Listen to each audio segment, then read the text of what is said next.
Guys, do me a major favor, hit the like button, subscribe, and share. That helps me out with the beautiful algorithm. Let's get into this video. I am probably gonna get some some engagement with this profile picture, the thumbnail, and the picture in here. Um, but before I really get into this video, excuse me, tongue tie. Before I really get into this video, it's not gonna be a long video. If you're a fan of James Gunn's Superman, that's more power to you. I'll have to be a fan of it. But there's a thing of being a fan of something and glazing something. John Campea is the definition of the glaze. He's been glazing this movie since the announcement of this movie. And now, since they got something to really glaze over, which is the $125 million they've gotten for this profit, I believe, for the theater run, now they say, oh yeah, well still, Man of Steel, it's not a success to Superman. We'll see about how those home digital looks and DVDs, because if you remember, Man of Steel was the top rating Blu-ray movie, DVDs and Blu-ray on home digital of 2013, I believe, and it did very good numbers at home to the point where it got its money back. Like, I want to say it got majority of the money they lost, but it did make Man of Steel more of a success than what people are thinking it wasn't be. And again, the international market did pretty well too. Take that into consideration. What does this mean?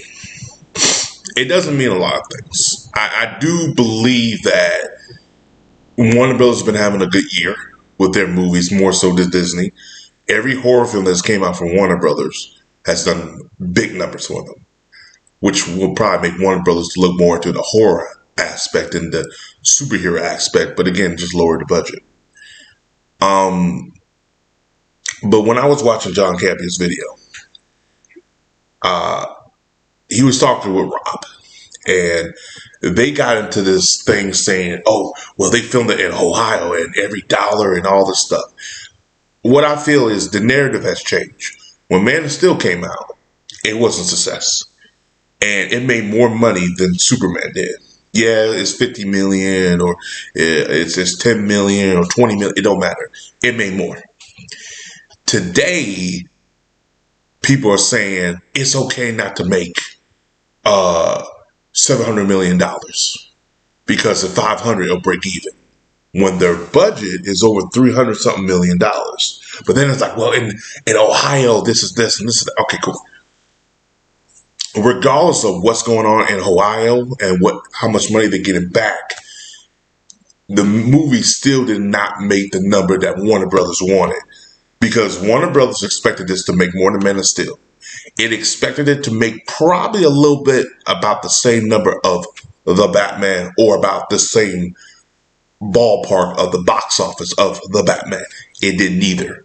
So Warner Brothers is touting this because they got to tell something for Superman, because there's nothing else to tout about. They're definitely out of belief they're going to tout about the DVDs and Blu-ray home sales, because those numbers are going to be low anyway, regardless of the fact, because 2013 and 2025 is different, because the 2013 Man of Steel is going to make more money home digital anyway, because home digital is a little bit obsolete today compared to it was how many years ago.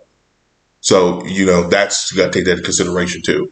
Also take into consideration too, Man of Steel made more money in theaters with ticket sales. So they're trying to find something. And you got John Campea out here championing this movie, saying it's the best Superman movie. He says, it's not. You may like it, you may enjoy it, but it's not. There is a problem going on with James Gunn universe, and it's the lack of building. It's the lack of not understanding what the DC fans, current fans, are looking for. It's the fact of him doing what he wants to do is not really what everybody wants. It's a lot of those factors. But when I'm hearing John Campea, or it's weird, you put John Campea next to Grace Randolph, you would think Campea will make more sense to her. Randolph makes more sense than he does. It's crazy. And she knows there's problems with the DC universe. She calls it out on it. He don't want to say nothing bad about it because, again, I don't know. He's glazing for him. He's getting paid by him. I don't know. It's none of my business. But what I do know, there is a problem. What I do understand, there's an issue. And him keep glazing and saying there's not a problem, it doesn't help the situation. It makes matters worse because when it blows up in his face, what he's going to do? Okay. You know, and then John, his other, I think the other friend he knows, John Rosas or whatever, and he made a comment talking about, oh yeah, it's a sad day if people go see Jurassic World over Fantastic Four and Superman. Will stop pushing agendas and make better quality superhero films, then people will go see these movies over Jurassic World. Yes, it's the same thing, but people rather watch the same thing knowing they're going to get the same type of thing from Jurassic World than something new and something new that they don't want, more so the agenda driven stuff, and they don't want that. So if that makes any sense. But that's just my opinion on the matter. He will gun glaze, and I mean, 125 million is nothing to snort at all. It's good, but there's still a problem with this universe. James Gunn's Peacemaker is not doing good in season 2. It's not, and you can see that it's not doing well.